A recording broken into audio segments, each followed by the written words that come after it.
सुनो, कल mummy papa आ रहे हैं। वो 10 दिन हमारे साथ ही रहेंगे, एडजस्ट कर लेना। मयंक ने स्वाति को बेड पर लेटते हुए कहा। स्वाति जवाब में बोली, कोई बात नहीं, आने दीजिए, अब की बार शिकायत का कोई मौका नहीं मिलेगा। रात काफी हो चुकी थी। स्वाति ने लाइट बंद कर दी और दोनों सो गए। सुबह जब मयंक की आंख खुली तो स्वाति बिस्तर पर नहीं थी। वो इधर उधर देख ही रहा था। कितनी देर में स्वाति ने गर्मा गर्म चाय की प्याली मयंक के आगे कर दी और कहा, चाय ले लो। मयंक बोला, अरे तुम आज इतनी जल्दी नहा ली?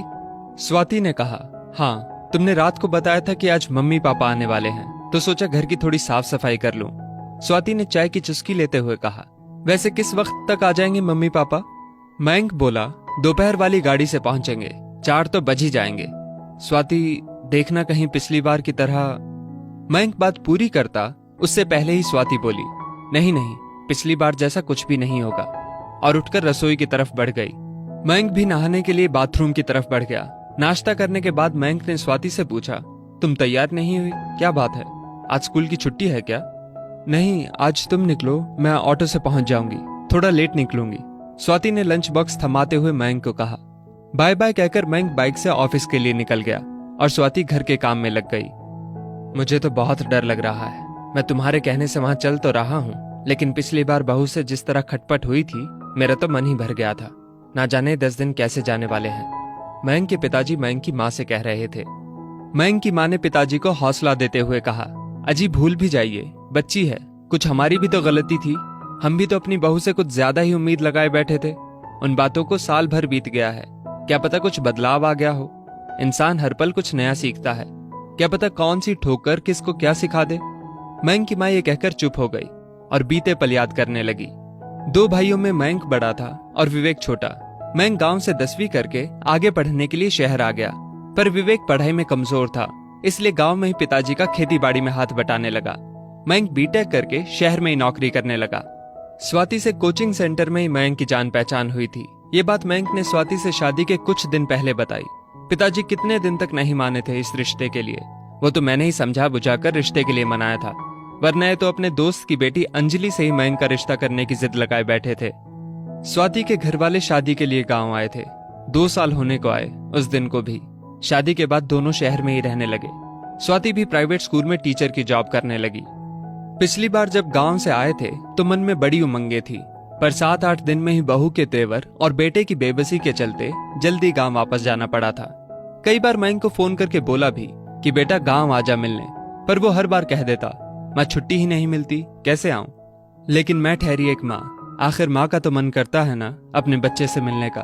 बहू चाहे कैसा भी बर्ताव करे, काट लेंगे किसी तरह ये 10 दिन, पर बच्चे को जी भर कर देख तो लेंगे। अरे भगवान, उठ जाओ, स्टेशन आ गया, उतरना नहीं है क्या? मयंक के पिताजी की आवाज मयंक की माँ को यादों की दुनिया से वापस खींच लाई। सामान उठाकर हम स्टेशन से बाहर आ गए और ऑटो में बैठकर घर के लिए रवाना हो गए। घर पहुंचे तो बहू घर पर ही थी। बहू ने हम दोनों के पैर छुए, फिर हमें ड्राइंग रूम में बिठाकर हमारे लिए ठंडा ठंडा शरबत लाई। हम लोगों ने जैसे ही शरबत खत्म किया, बहू बोली, आप दोनों सफर से आए हैं, थक गए होंगे, नहा लीजिए, सफर की थकान उतर जाएगी, फिर मैं आपके लिए खाना लगा देती हूँ। इतना कहकर बहू खाने की तैयारी में लग गई। थोड़ी देर में मयंक भी आ गया। हम सब ने कुछ देर बातें की। 8 बज गए थे। बहू ने सबको खाना परोसा और खाने के बाद हम सोने के लिए चले गए। सुबह 5 बजे पिताजी उठे तो बहू उठ चुकी थी। पिताजी को उठते ही गर्म पानी पीने की आदत थी। बहू ने पहले से ही पिताजी के लिए पानी गर्म कर रखा था। नहा धोकर पिताजी को मंदिर जाने की आदत थी। बहू ने उनको जल से भरा लोटा दे दिया। नाश्ता भी पिताजी की पसंद का तैयार था। सबको नाश्ता करवा कर बहू मयंक के साथ ही स्कूल के लिए निकल गई। पिताजी ने भी चैन की सांस ली। चलो अब 4-5 घंटे सुकून से निकलेंगे। दिन के खाने की तैयारी बहू करके ही गई थी, सो मैंने 4-5 रोटियां हम दोनों के लिए बनाई और खा ली। स्कूल से आते ही बहू फिर से रसोई में घुस गई और हम दोनों के लिए चाय बना लाई। शाम में बहू हम दोनों को पास वाले पार्क में ले गई। वहां उसने हमारा परिचय वहां बैठे बुजुर्गों से करवाया। वो अपनी सहेलियों से बात करने लगी और हम अपने नए परिचितों से परिचय में व्यस्त हो गए। शाम के 7 बज चुके थे। हम घर वापस आ गए। मयंक भी थोड़ी देर में अपने काम से वापस लौट आया। हम सब ने एक साथ खाना खाया और फिर खूब सारी बातें की। बहू भी हमारी बातों में खूब दिलचस्पी ले रही थी। थोड़ी देर बाद सब सोने चले गए। अगले दिन रविवार था। बहू, मयंक और हम दोनों चिड़ियाघर देखने गए। हमारे लिए ताज्जुब की बात यह थी कि प्रोग्राम बहू ने बनाया था। बहू ने हमें खूब अच्छे से चिड़ियाघर दिखाया और शाम को इंडिया गेट की सैर भी करवाई। आखिर कल जब विवेक का फोन आया कि फसल तैयार हो गई है और कटने के लिए तैयार है, तो हमें अगले दिन ही गांव वापसी का प्रोग्राम बनाना पड़ा। रात का खाना खाने के बाद हम पैकिंग के लिए अपने कमरे में आ गए। पैकिंग करने के बाद हम सोने ही वाले थे, कितनी देर में बहू हमारे कमरे में आ गई। बहू की आंखों से आंसू बह रहे थे। मैंने पूछा, क्या बात है बहू, रो क्यों रही हो? तो बहू ने कहा, पिताजी, माँ जी, पहले आप लोग एक बात बताइए, क्या पिछले 15 दिनों में कभी आपको ये महसूस हुआ कि आप अपनी बहू के पास हैं या बेटी के पास? नहीं बेटा, सच कहूं तो तुमने हमारा मन जीत लिया। हमें किसी भी पल ये नहीं लगा कि हम अपनी बहू के पास रह रहे हैं। तुमने हमारा बहुत ख्याल रखा। लेकिन एक बात बताओ बेटा, तुम्हारे अंदर इतना बदलाव आया कैसे? बहू बोली, पिताजी, पिछले साल मेरे भाई की शादी हुई थी। मेरे मायके की माली हालत बहुत ज्यादा बढ़िया नहीं है। इन छुट्टियों में जब मैं वहां रहने गई तो मैंने अपने माता पिता को एक एक चीज के लिए तरसते देखा। बात बात पर भाभी के हाथों तिरस्कृत होते देखा। मेरा भाई चाहकर भी कुछ नहीं कर सकता था। मैं वहां उनके साथ हो रहे बर्ताव से बहुत दुखी थी। उस वक्त मुझे अपनी करनी याद आ रही थी कि किस तरह का सुलूक मैंने आप दोनों के साथ किया था।